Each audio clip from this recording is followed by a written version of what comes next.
Charlie and the Chocolate Factory, Chapter 5, The Golden Tickets. You mean people are actually going to be allowed to go inside the factory? Cried Grandpa Joe. Read us what it says, quickly. All right, said Mr. Bucket, smoothing out the newspaper. Listen. Evening Bulletin. Mr. Willy Wonka, the candy-making genius, whom no one has seen for the last 10 years, sent out the following notice today. I, Willy Wonka, have decided to allow 5 children, just 5, mind you, and no more, to visit my factory this year. These lucky 5 will be shown around personally by me, and they will be allowed to see all the secrets and the magic of my factory. Then, at the end of the tour, as a special present, all of them will be given enough chocolates and candies to last them for the rest of their lives.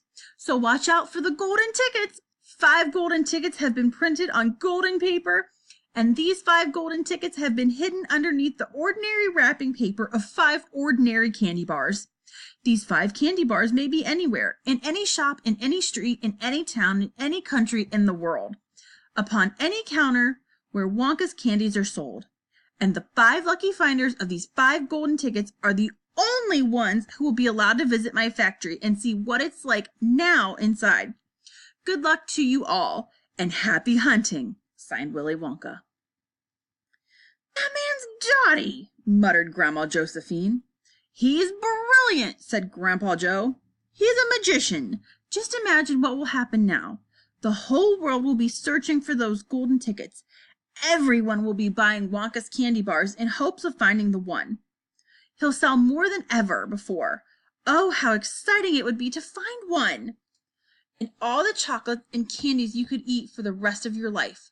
Free, said Grandpa George. Just imagine that. They'd have to deliver them in a truck, said Grandma Georgina.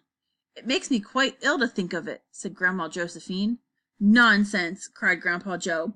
Wouldn't it be something, Charlie, to open a bar of candy and see a golden ticket glistening inside? It certainly would, Grandpa. But there isn't a hope, Charlie said. I only get 1 bar a year. You never know, darling, said Grandma Georgina. It's your birthday next week. You have as much chance as anyone else. I'm afraid that simply isn't true, said Grandpa George. The kids who are going to find the golden ticket are the ones who can afford to buy candy bars every day. Our Charlie only gets 1 a year. There isn't any hope.